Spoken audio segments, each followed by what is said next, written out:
안녕하세요. 곡성 주민 여러분, 반갑습니다. 지금 자연은의 장희관입니다.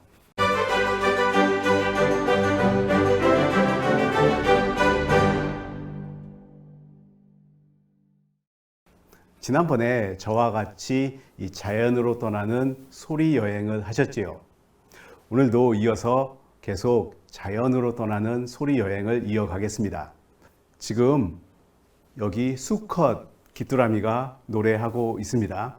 한번 귀뚜라미 소리를 들어보겠습니다.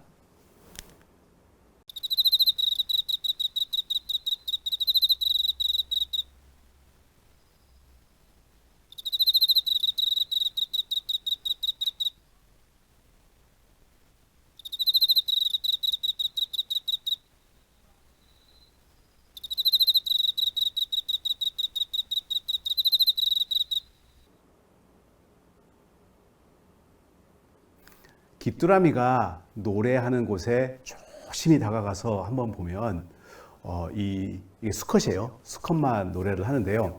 암컷은 발성 기관이 아예 없어요. 암컷은 노래할 수가 없습니다. 수컷만 노래해요. 그래서 수컷이 노래를 하는데 날개를 이용해서 노래를 해요. 자, 그래서 이 날개 있죠. 양쪽 날개를 이렇게 서로 비벼서 소리를 냅니다.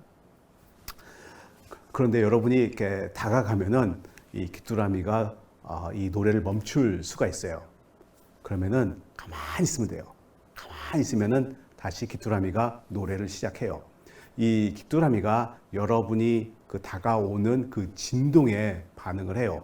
우리 사람은 굉장히 무거운 동물이기 때문에 이런 작은 곤충은 우리 사람이 다가오는 것을 이 진동을 이용하여서 알 수가 있습니다. 이 귀뚜라미 하면은 가을이 생각나죠? 조용한 가을에 밤에 이 청순한 그 귀뚜라미의 노래. 그러면은 이제 우수에 젖는 사람도 많이 있고요. 실제로 우리 선조들도 그렇고, 그 다음에 요즘 우리의 문화를 봐도 그렇고요. 이 귀뚜라미 하면은 이 문학 작품에 굉장히 잘 표현되어 있습니다. 이 귀뚜라미하고 거의 비슷한 부류의 곤충이 여치거든요. 그런데 여치는 상대적으로 귀뚜라미에 비해서 우리 문학 작품에 잘 나타나진 않아요. 귀뚜라미에 비해서는요. 이게 좀 신기하더라고요. 왜 그럴까? 근데 그 소리를 들어보면은 이 귀뚜라미 노래에 끌릴 수밖에 없어요. 이 귀뚜라미 노래는 조금 전에 들어보셔서 잘 아시겠지만 이렇게 순음에 가까워요.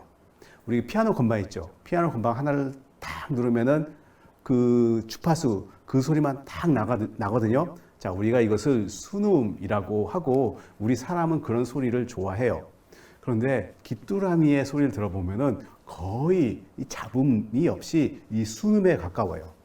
그렇기 때문에 우리 사람 귀에 굉장히 청아하게 맑게 들리고, 그리고 그런 소리를 그런 소리에 우리 사람이 매료됩니다. 자, 그런데 왜 하필 우리 사람은 이 귀뚜라미 노래를 좋아하고 그리고 귀뚜라미 소리를 들으면은 이렇게 좀 편안함을 느낄까요? 저는 우리 인류가 지구상에 처음 진화한 시점부터 이 귀뚜라미의 노래를 들었다고 생각해요. 사실 귀뚜라미는 우리 인간보다 훨씬 오래 전에 이 지구상에서 활동하기 시작했고요. 근데 그보다도 더 중요한 이유가 바로 이 귀뚜라미의 서식지와 우리 인간이 좋아하는 서식지가 공유하기 때문이라고 생각해요. 자, 귀뚜라미가 좋아하는 서식지는 약간 이렇게 들판이에요. 뭐 나무가 있어도 상관없지만 너무 빽빽한 숲 말고요. 나무가 듬성 있는 들판. 우리 사람은 이런 들판에 집을 짓고 사는 것을 선호해요. 물론 그 앞에 뭐 이렇게 냇물도 흐르고 뒤에 뭐 산이 있다. 뭐 그러면은 더할 나위가 없겠죠. 그런데 우리 그 귀뚜라미 하면은 뭔지 모를 이런 포근함, 이렇게 그런 그 우리 정서를 건드리는데, 이것은 우리 그 귀뚜라미와 우리 사람이 오랜 기간 동안 같이 살아왔기 때문에 귀뚜라미 소리를 들었다. 그러면은 바로 그 장소가 우리 인간이 살 수 있을 만한 장소이다. 이것을 저는 의미한다고 생각해요. 자, 그렇기 때문에 우리가 귀뚜라미 노래에 대한 이런 선호도, 이것은 어쩌면은 우리 유전자에 박혀 있는 것이 아닌가 생각합니다. 장희관의 지금 자연은.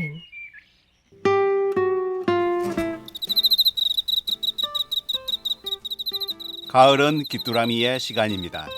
귀뚜라미 노래는 마치 피아노의 건반 하나에서 나오는 소리처럼 순음에 가깝습니다. 게다가 다른 풀벌레 소리보다 뚜렷하여 사람이 잘 들을 수 있지요. 그래서 귀뚜라미의 노래는 오랫동안 사람의 심금을 울려왔습니다. 귀뚜라미는 주로 벌판에 있는 풀밭을 선호합니다. 우리 사람도 이런 공간에서 살아가길 좋아합니다. 다시 말해 귀뚜라미와 사람은 서식지를 공유하는데요. 아마 우리 인류가 처음 지구 위를 걷는 순간부터 귀뚜라미 소리를 들었을 겁니다. 귀뚜라미 노래를 들으며 느끼는 정취는 어쩌면 우리의 유전자에서 나오는지 모릅니다. 저는 처음에 이 소리를 들었을 때 정말 믿을 수가 없었습니다. 정말 이 소리가 내 눈앞에서 나는 동물의 소리일까? 우리가 코알라 하면은 그 세계에서 가장 귀여운 동물 중에 하나라고 알려져 있잖아요. 그런데 이 코알라도 사실 굉장히 어렵게 힘겹게 살고 있어요. 이 코알라가 사는 곳은 우리 호주라고 알고 있잖아요. 근데 이 호주에서도 약간 좀 살짝 바닷가가 아닌 그 안쪽에 있는 곳이에요. 그래서 좀 건조한 곳이에요. 원래 호주라는 이 커다란 대륙은 사실 열대에 가까웠습니다. 자, 그런데 이 호주 대륙하고 그다음에 그 밑에 남극 대륙이 있거든요.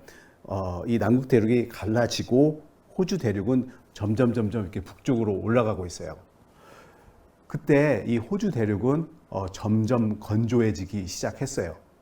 그래서 그 안에 살고 있는 그 많은 동물들이 이런 건조함에 거기서 적응하든지 아니면은 도태될 수밖에 없었습니다. 이 코알라는 이런 건조한 사막 생활에 딱 맞게 적응해 왔는데요. 이 건조한 곳에서 살아가는 동물들이 겪는 가장 큰 고충은 아마 물을 구하는 것이에요. 이 코알라는 어떻게 물을 구했을까요? 사실 코알라의 어원은요, 물을 마시지 않는다라는 뜻인데요. 코알라는 물을 마시지 않고도, 거의 물을 마시지 않고도 살 수 있는 동물이에요. 바로 그 식물의 잎에서 이 수분을 얻는데요. 이 코알라가 좋아하는 이 나뭇잎은 유칼립투스라는 나무예요. 유칼립투스 하면은 그 호주에서 가장 흔한 그런 식물 중에 하나거든요. 근데 이 유칼립투스의 나뭇잎은 엄청 질겨요. 이게 사실 거의 고무가죽에 가깝도록 엄청 질기기 때문에 이것을 이 유칼립투스 잎을 먹으려면은 정말 이 씹기 근육 있죠. 이 씹기 근육이 엄청 발달되어 있어야 합니다. 그래서 이 유칼립투스 잎을 먹고 아그작 이렇게 막 씹어야 되는데 이 씹기 근육이 바로 이 부분에 있거든요. 그래서 코알라를 보면은 일단 턱이 커요. 턱이 엄청 크고 그 다음에 씹기 근육이 이렇게 아주 커다랗게 붙어 있어요. 그러다 보니까 전반적으로 얼굴이 동그래요. 이렇게 이 씹기 근육 때문에 그래요. 그래서 우리가 딱 봤을 때 코알라를 보면은 너무나도 귀엽게 보여요. 왜냐하면은 얼굴이 크고 동그랗기 때문에 그래요. 이 유칼립투스 잎은 그 안에 독성이 굉장히 많이 들어가 있어요. 그래서 이 코알라는 이 유칼립투스 잎을 먹으면은 아주 오랜 기간 동안 이렇게 잠을 자면서 그런 이렇게 독이 든 그런 이 먹이를 이렇게 중화시켜야 하거든요. 네, 그렇기 때문에 이 코알라는 거의 대부분의 시간을, 이게 낮 시간이죠. 거의 대부분의 낮 시간을 지금 보시다시피 이렇게 잠을 자면서 보냅니다. 그래서 막상 여러분들이 호주에 가면은, 특히 호주 동물원에 가보면은 바로 이런 모습만 볼 수 있어요. 이렇게 나무에 기대서 이렇게 졸기만 하는 그런 코알라의 모습만 볼 수가 있거든요. 자, 그런데 제가 이 동물원에 갔을 때는 그때 밤이었어요. 제가 그때 어떤 호주에서 뭐 학회가 있었기 때문에 그 저희만의 일종의 만찬이 이 동물원에서 있었거든요. 근데 바로 그때가 이 코알라가 활동하는 시간이었습니다. 그래서 평소와는 전혀 다른 그런 코알라의 모습을 볼 수가 있었는데요. 갑자기 이렇게 수풀이 있는데 수풀이 막 움직이면서 이렇게 약간 두 마리의 수컷 같았는데 이제 서로 이 수풀을 두고 경쟁을 하는 것 같았어요. 그리고 바로 그 코알라의 소리가 들리기 시작했죠. 일종의 이것이 으르렁 소리입니다. 우리 으르렁 소리 하면은 잘 아시죠? 뭐 사자라든가 뭐 호랑이 뭐 이렇게 커다란 동물이 뭐 으르렁 거리잖아요. 바로 그 소리예요. 이 으르렁 소리는 굉장히 멀리까지 전달돼요. 굉장히 낮은 주파수의 소리이기 때문에 멀리까지 전달되고, 그렇기 때문에 그 소리를 듣고 그 주인공이 얼마만큼 큰 동물인가를 정확하게 가늠할 수가 있죠. 그래서 저는 그 소리를 들으면서 이 코알라가 살고 있는 환경이 굉장히 척박하잖아요. 근데 그 척박한 환경에서 이 코알라가 자기가 살고 있는 이 영역을 지키기 위해서 역시 오늘도 힘겹게 투쟁하고 있구나, 그것을 느꼈습니다. 한번 코알라의 소리를 들어보시기 바랍니다. 장희관의 지금 자연은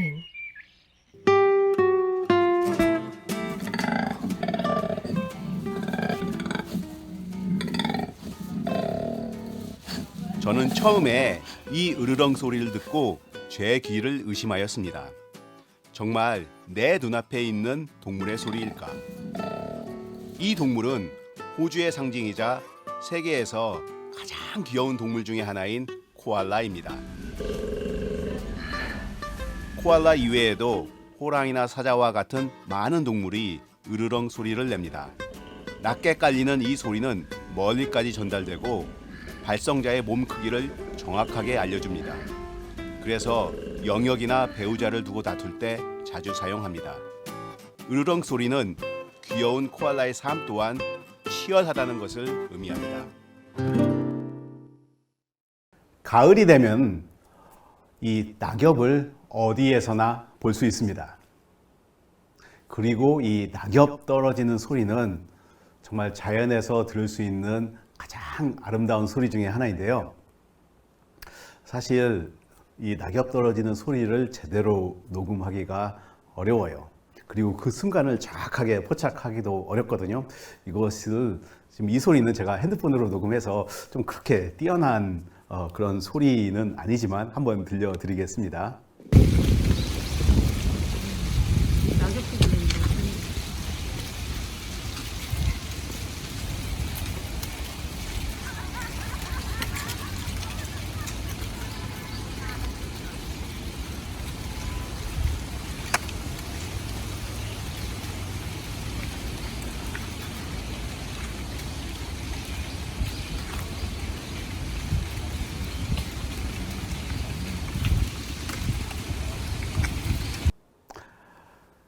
가을에 낙엽이 떨어지면요, 한번 그 밑에 가서 잠시의 시간을 즐겨보시기 바랍니다. 그냥 가만히 서서 위를 보면서 낙엽이 떨어지는 것을 한번 보기도 하고 한번 그 소리도 한번 들어보세요.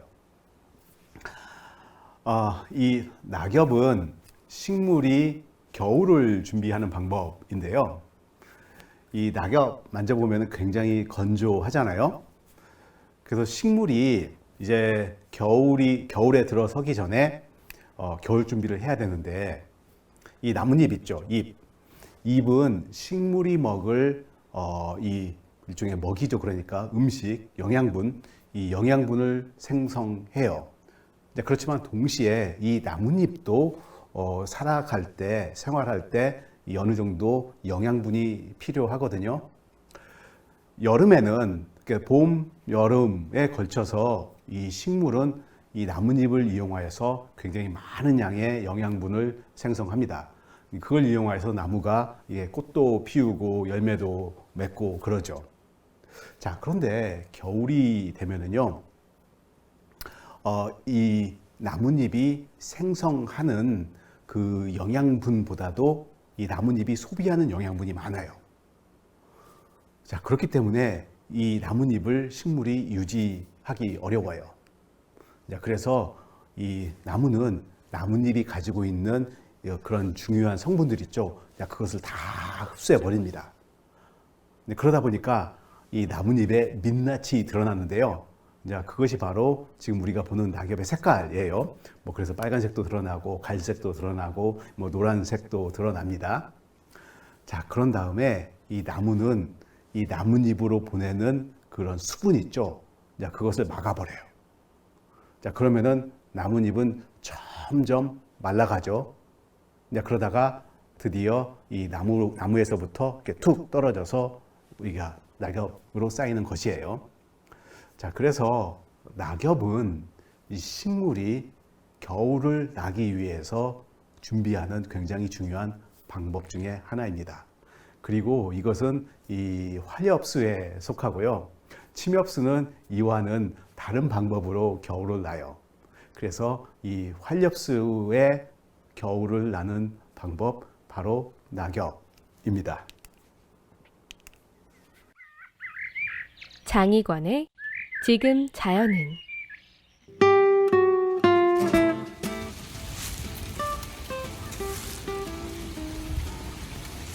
마를 대로 말라버린 낙엽이 서로 부딪히며 떨어지는 소리입니다. 온대 지역은 길고 추운 겨울이 특징인데 낮은 온도에서는 생명체가 활동하기 어렵습니다. 생명체는 제각기 다른 방법으로 활동합니다. 화렵수는 길어지는 밤의 길이에 맞춰 잎에서 식량 생산을 멈춥니다. 그러면서 잎의 속살이 드러나며 색깔이 바뀝니다. 마지막으로 나무는 입으로 보내는 수분을 차단시켜 잎을 떨굽니다. 낙엽은 화렵수가 겨울을 준비하는 방법입니다.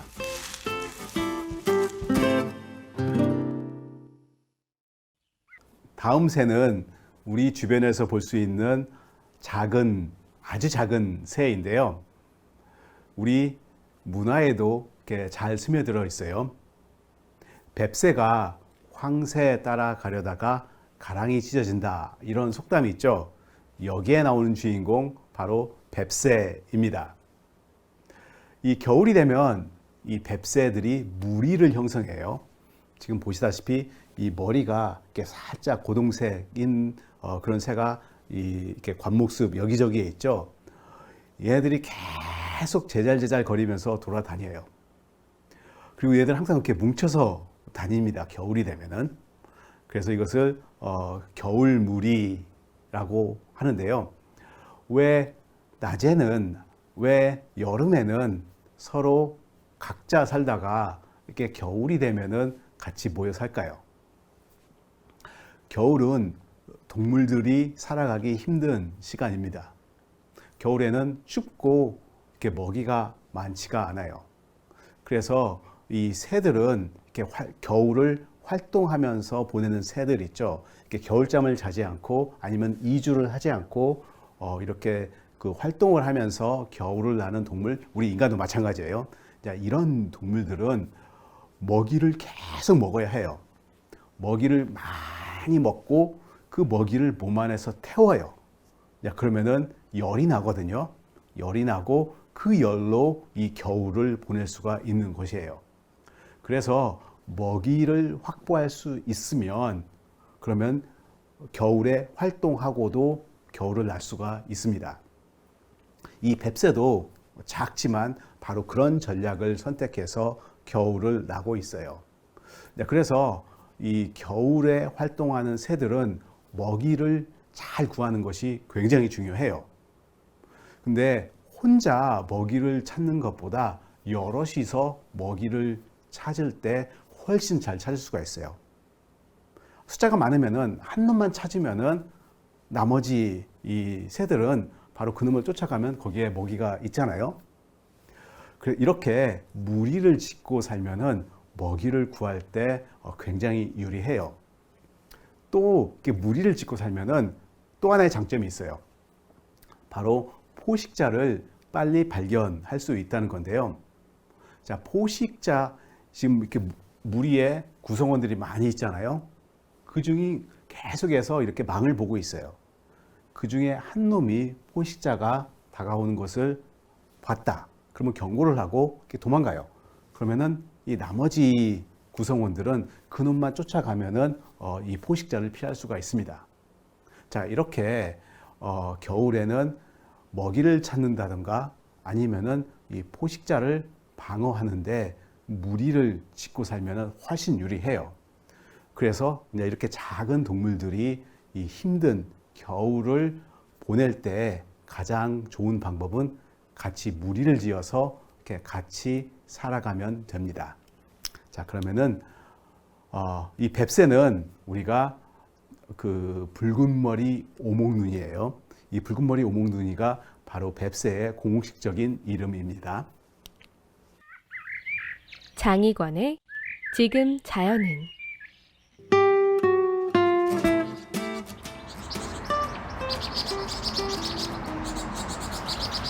붉은 머리 오목눈이가 무리의 결속을 다지는 소리입니다. 황새에 따라가다 가랑이가 찢어진다는 뱁새가 바로 이 새입니다.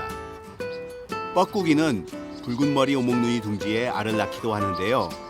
그러면 이 새는 자기 새끼 대신 뻐꾸기 새끼를 키우기도 합니다. 겨울에 덤불이나 관목에서 제잘거리는 일단의 새들이 있다면 아마 무리 생활을 하는 붉은 머리 오목눈이일 겁니다. 먹이를 발견하고 포식자를 피하려고 서로 뭉치는 것인데요. 작은 새들이 춥고 긴 겨울을 나기에는 최고의 방법입니다.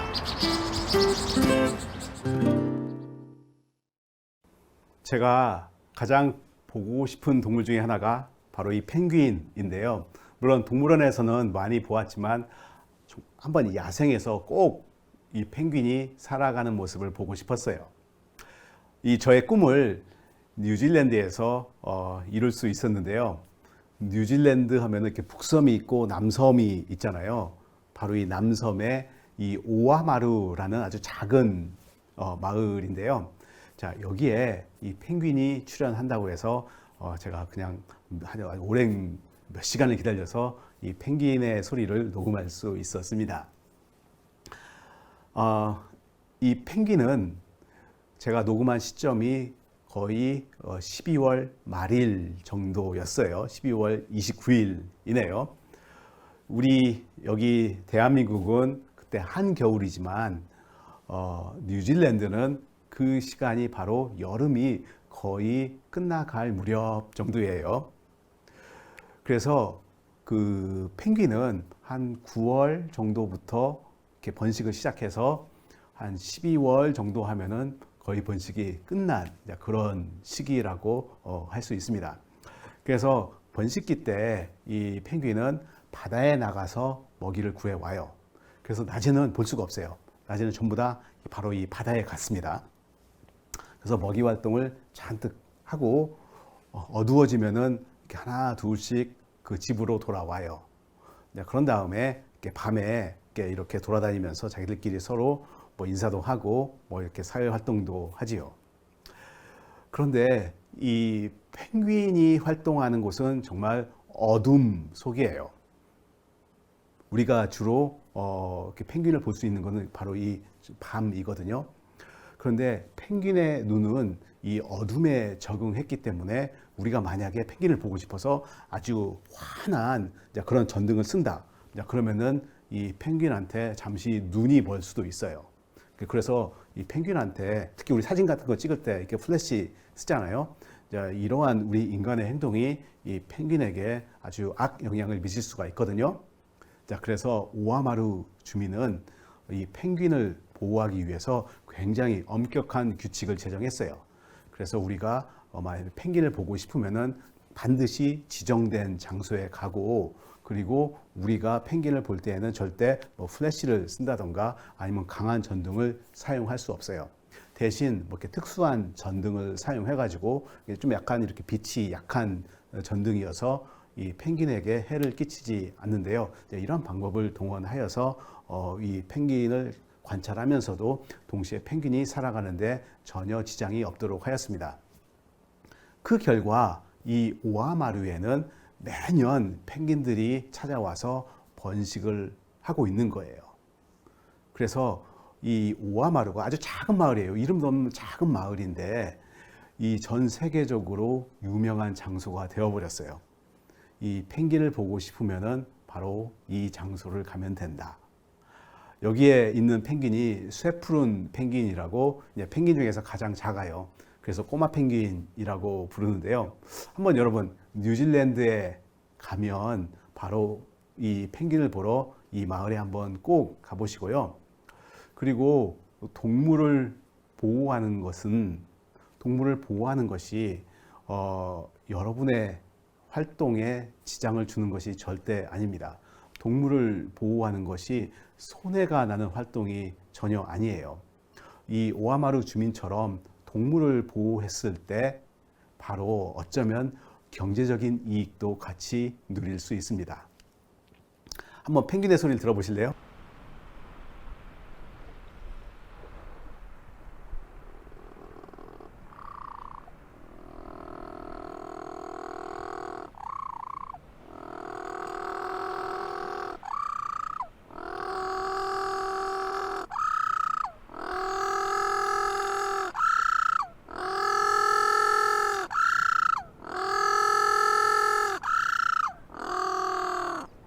너무 재미있죠?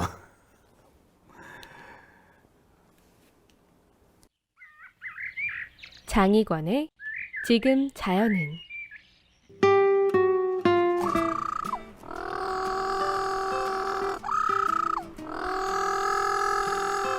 뉴질랜드 오아마루에 있는 쇠푸른 펭귄의 소리입니다. 키가 30cm 정도로 가장 작은 펭귄이어서 꼬마 펭귄으로도 알려져 있지요. 남반구의 12월은 한여름으로 들어서는 시기입니다. 쇠푸른 펭귄은 8월부터 번식을 시작하여 이제 거의 새끼를 다 키웠습니다. 오아마루 주민들은 펭귄을 보호하기 위해 둥지를 지어주고 펭귄의 취약한 눈을 위해 특별한 빛을 사용합니다. 그 덕분에 쇠푸른 펭귄 수백 쌍이 안정적으로 번식할 수 있었고 오아마루는 꼭 방문해야 하는 관광지가 되었습니다.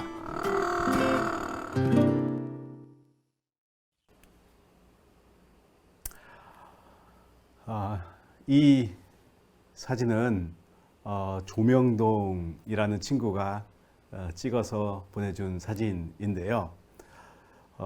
작년에 저와 같이 우포늪에 탐사를 갔습니다. 제가 거기서 꼭 보고 싶은 동물이 있었는데요. 바로 백조, 큰 고니, 우리는 큰 고니라고 하는데 바로 이 동물이 백조입니다. 큰 고니 소리 한번 들어보세요. 네, 좀 전에 듣던 소리가 이게 큰 고니인데요. 큰 고니 하면은 굉장히 큰 동물이에요. 굉장히 큰 새예요. 그러다 보니까 이렇게 쉽게 이착륙하기가 어려워요. 우리가 작은 새 있죠. 이 작은 새들은 이렇게 날개를 펴가지고 이 날개짓을 팍 하면은 이 제자리에서 바로 이 공중으로 솟아오를 수가 있어요. 그런데 이게 백조처럼 이렇게 커다란 새 있죠. 이런 새들은 이렇게 날개짓을 팍 해가지고 바로 공중으로 치솟을 수가 없어요. 자, 그렇기 때문에 이런 백조와 같은 새는요, 비행기처럼 이륙을 해야 돼요.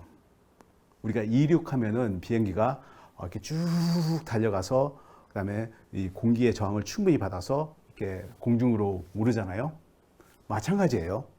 이 백조도 이륙을 하려면은 쭉 이렇게 날개짓을 해서 어느 정도 쭉 간 다음에 이렇게 올라가요. 착륙할 때도 마찬가지예요. 쭉 상공을 맴돌다가 쭉 이렇게 수면으로 착륙을 하는데 그 거리가 상당해요. 이런 백조의 커다란 몸무게 때문에 이 백조가 살아가려면은 굉장히 넓은 수면적이 필요해요. 이렇게 작은 호수에서는 백조가 살 수가 없어요. 이착륙하는데 충분한 공간이 나오지 않기 때문에 그래요. 그래서 이 우포늪 하면 사실 굉장히 넓은 수면적을 자랑하잖아요. 그런 수면적이 있을 때 이런 백조가 살아갈 수가 있습니다. 전 그래서 이런 우포늪을 보면서, 물론 우포늪뿐만 아니라 우리나라에 굉장히 많은 이런 호수에서 이렇게 큰 고니가 살 수가 있어요.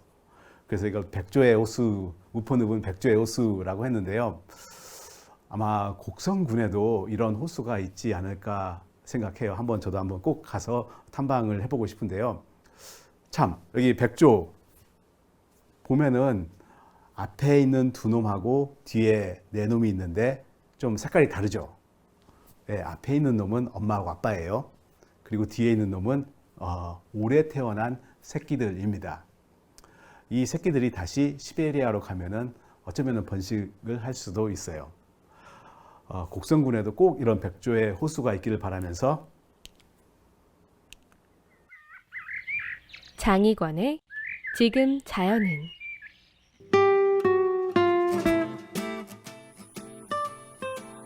우포늪 수면을 미끄러지며 나아가는 큰 고니의 소리입니다. 우리에겐 백조라고 잘 알려진 겨울철새입니다. 눈부시게 하얀 커다란 몸집이 유독 눈길을 끕니다. 큰 고니는 비행할 수 있는 새 중에서도 아주 무거운 편입니다. 가벼운 새는 그 자리에서 공중으로 치솟을 수 있습니다. 그렇지만 큰 고니는 이착륙하려면 긴 활주로가 필요합니다. 따라서 큰 고니가 생활하려면 수면적이 넓은 호수가 필수적입니다. 겨울철 우포늪은 백조의 호수입니다.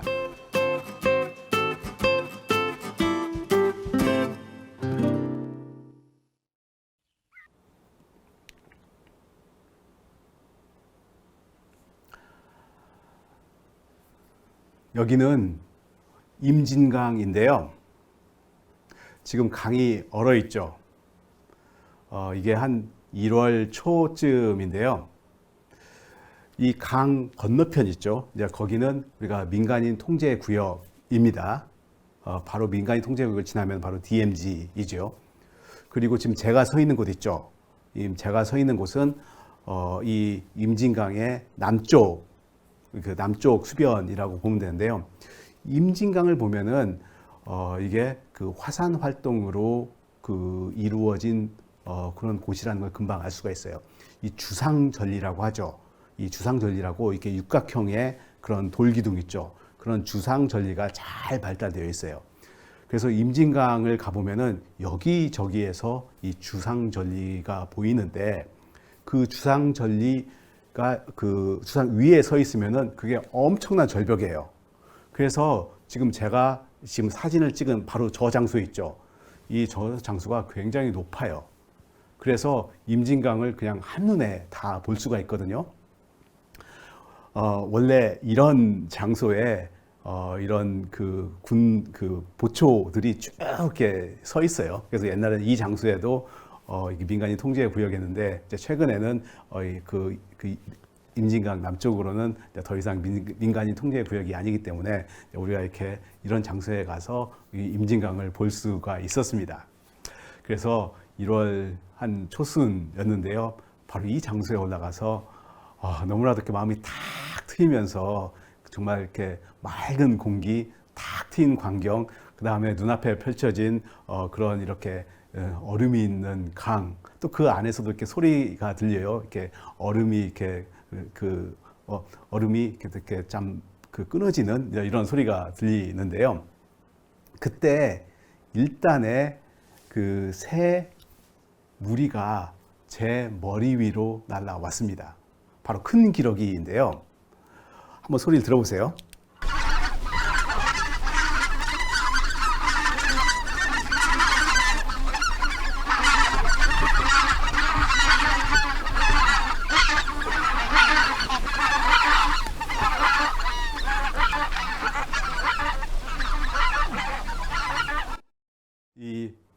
기러기, 큰 기러기, 쇠 기러기는 사실 같이 모여서 이렇게 겨울 동안에 살아가요. 이 쇠 기러기를 보면은 보통의 경우 우리가 하늘 위에서 날아가는 모습을 볼 수가 있어요. 근데 이날만은 제가 위에 서서 이 쇠 기러기가 날아가는 모습을 볼 수가 있었는데요. 이 소리가 이 낮에는 그 위로 이렇게 굴절이 됩니다. 이렇게 소리가 위로 휘어요. 그래서 낮에 이렇게 서 있으면은 이 공중에 날아가는 이 새들의 소리가 아주 잘 들리는 편은 아니에요. 근데 이날은 제가 임진강변의 주상절리 아주 높은 곳에 있었거든요.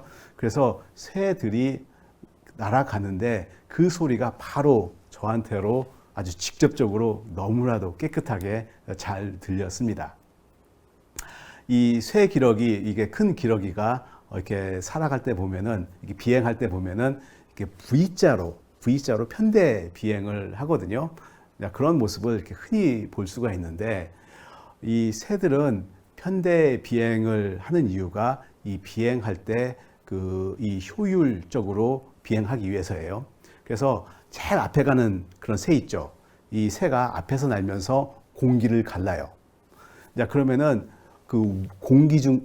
가른 공기가 하나는 위로 흘러가고 또 하나는 이렇게 아래로 흐르잖아요. 이런 흐름이 생겨요. 그러면은 두 번째의 새는 그 앞에 새가 갈라놓은 그 공기의 흐름에 사뿐히 맞는 거예요. 그러면은 비행할 때 훨씬 쉬워져요. 세 번째, 네 번째 새도 마찬가지예요. 그래서 가장 앞에 가는 새는 물론 어느 방향으로 날아가야 하는지 그것도 잘 안내를 해야 되지만, 동시에 맨 처음에 그 공기의 흐름을 갈라놓기 때문에 굉장히 힘들어요. 물론 뒤에 가는 새들은 편해지지만. 그렇기 때문에 이 새들이 편대 비행을 할 때는 정기적으로 서로 이렇게 교체를 해 줘야 합니다. 앞에 가는 새가 힘들어지면은 뒤쪽으로 가고, 그러면 그 다음에 있는 새가 다시 앞으로 가요.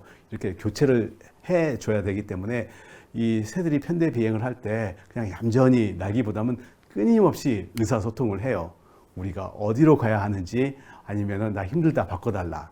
그래서 이 편대 비행은 이 새들이 비행을 할 때 좀 더 효과적으로 비행할 수 있는 방법입니다.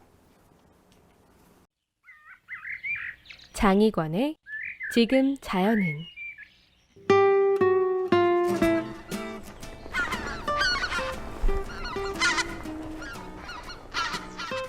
쇠 기러기가 편대 비행을 할 때 내는 소리입니다.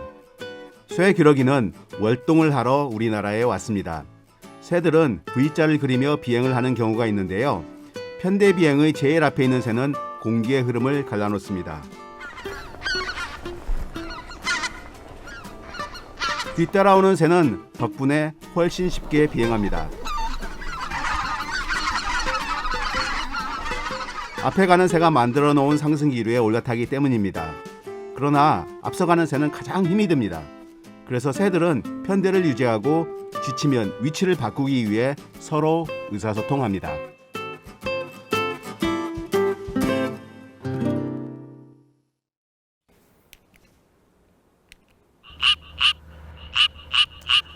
노랑배 청개구리입니다.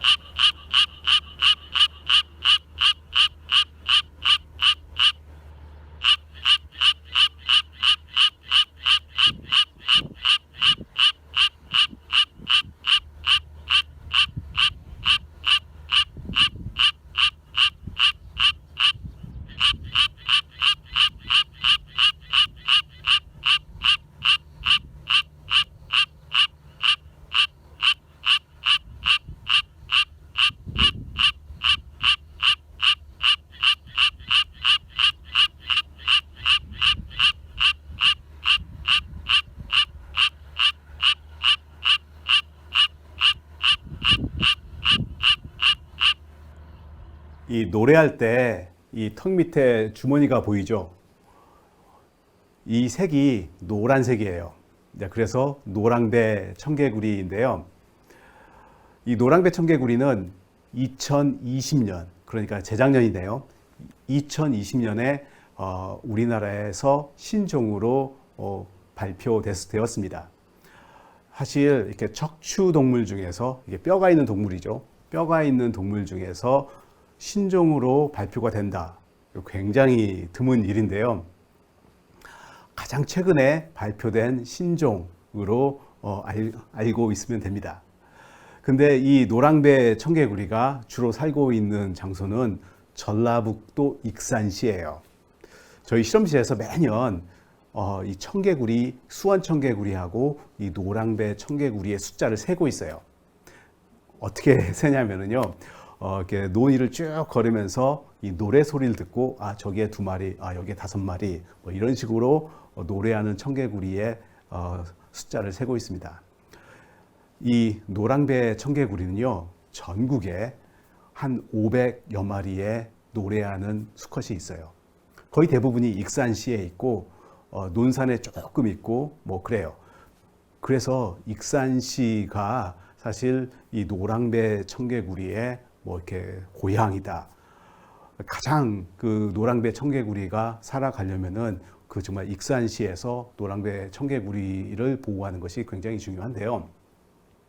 안타깝게도 최근에 그 노랑배 청개구리가 살고 있는 바로 그 장소에 지금 도로가 예정되어 있습니다. 정말 사실 조금만 좀 벗어나서 도로를 지으면은 이 노랑배 청개구리가 정말 안전하게 좀 행복하게 살 수 있는데 왜 하필 그 장소에 이 도로가 나는지, 한번 이 도로가 나면은 그냥 도로가 있는 그 장소만 파괴가 되는 것이 아니라 도로 양쪽으로 굉장히 넓은 지역이 이렇게 자동차 분진이라든가 뭐 이런 것들 때문에 그 양서류들이 살아가기가 굉장히 힘들거든요. 저는 그래서 이런 노랑배 청개구리가 만약에 이 도로가 생긴다면은 이 노랑배 청개구리가 살아가기 힘들 것이라고 생각해요. 이 노랑배 청개구리는 이 전북 익산이 고향입니다. 그리고 이 노랑배 청개구리는 전 세계 어딜 가도 발견할 수 없어요. 익산시가 사실 이 노랑배 청개구리를 보존할 책임이 있고요. 그리고 책임이라고 하니까 굉장히 힘들게 들리지만 사실 이런 노랑배 청개구리는 익산시에 저는 보배라고 생각을 합니다. 이런 보배를 잘 보존할 때 어쩌면은 익산시도 커다란 혜택이 있지 않을까 생각해요.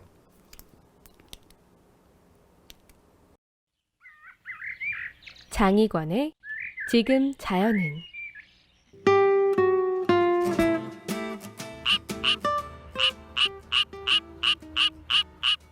2020년 신종으로 보고된 노랑배 청개구리입니다. 다른 청개구리와 달리 배가 유난히도 노랗습니다.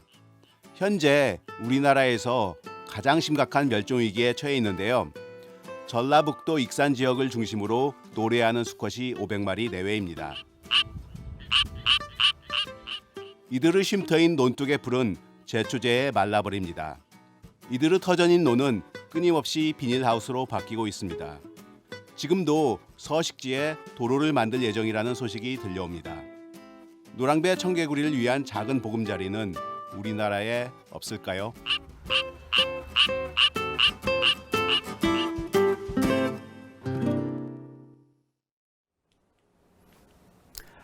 자, 여기는 한탄강인데요. 임진강의 지류예요.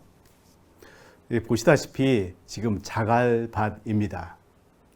제가 이 자갈밭을 천천히 걸어가고 있었는데요. 그때 어디선가 바로 제 공중에요. 이 공중에서 삐삐삐삐삐 이런 소리가 들리는 거예요.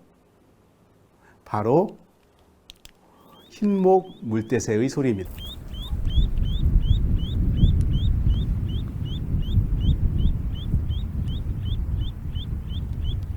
혹시 이런 흰목 물대새의 소리를 들으면 사실 이 소리를 알아채기가 쉽지가 않아요. 그런데 혹시 여러분이 사는 곳에서 이런 자갈밭에 접근한다, 그리고 이런 소리를 들었다 하면은 아마 흰목 물대새일 확률이 꽤 높아요. 자, 그러면은 여러분들은 이 자갈밭을 피해서 조용히 뒤로 물러나 주시면 이 흰목 물대새가 굉장히 고마워할 거예요. 이 흰목 물대새는 바로 이 자갈밭에 둥지를 짓고 이렇게 번식을 합니다. 지금 여기 보면은 이 흰목 물대새의 알이 보이죠? 보면은 바로 그 장소에 이렇게 그 자갈밭에 알을 낳았어요. 언뜻 보면은 이게 알인지 자갈인지 구별을 할 수가 없어요. 자, 그래서 흰목 물대새는 바로 저기에서 이렇게 둥지를 틀고 그 다음에 포란을 하고 새끼를 키웁니다. 자, 그러다가 이렇게 포식자가 나타나죠. 이게 사실 자갈밭 위에 둥지가 있기 때문에 굉장히 취약해요. 자, 그러면은 흰목 물대새는 어떻게 이 자기 새끼를, 알을 보호할 수 있을까요? 이 포식자가 다가오면은요, 이 흰목 물대새는 잽싸게 이 둥지에서 벗어나서 어느 다른 한쪽으로 가요. 자, 그런 다음에 다리를 다친 척한 행동을 해요. 그러니까 이게 걷다가 이렇게 넘어지고 그러는 거예요. 이게 완전 포식자의 관심을 끌어요.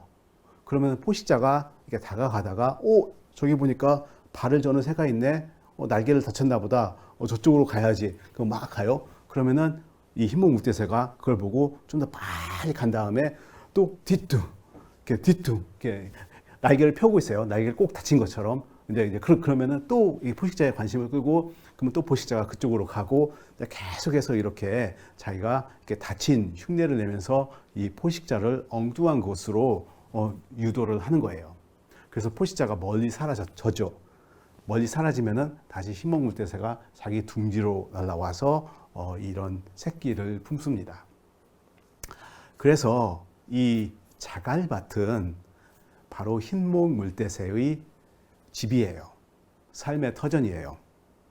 이 자갈밭 하면은 많은 사람들이 쓸모없는 땅이라고 생각해요. 누구는 여기다가 멋있는 펜션을 지으면 좋겠다 라고 할 거예요. 또 어떤 분은 이 자갈을 채취해서 건축 자재로 사용하고 싶어 하겠죠. 자, 그렇지만 이 자갈밭은 흰목 물대새에게 삶의 터전이고, 그리고 이런 장소가 없다면은 흰목 물대새는 우리 주변에서 더 이상 볼 수 없습니다.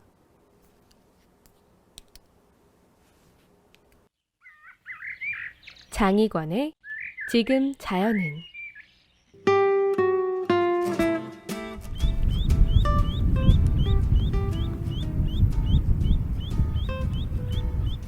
강의 수변을 걷다가 이런 소리를 들으면 조용히 뒤로 물러서시기 바랍니다. 아마 여러분은 강에 있는 자갈밭에 접근 중일 겁니다.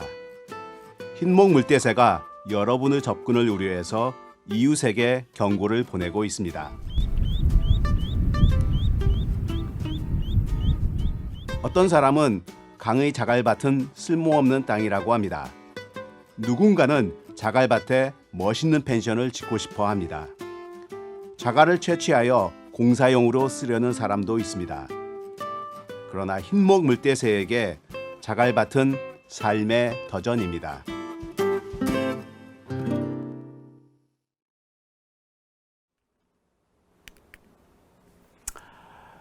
지난번에 이어서 오늘도 자연의 소리를 한번 여러분들에게 소개하고 그 안에 있는 의미를 전달하려고 노력하였습니다. 우리 주변의 소리에 좀 더 익숙해지고, 이제는 저런 소리가 들리면은 지금 저 동물이 우리한테 이런 말을 하려고 하는구나.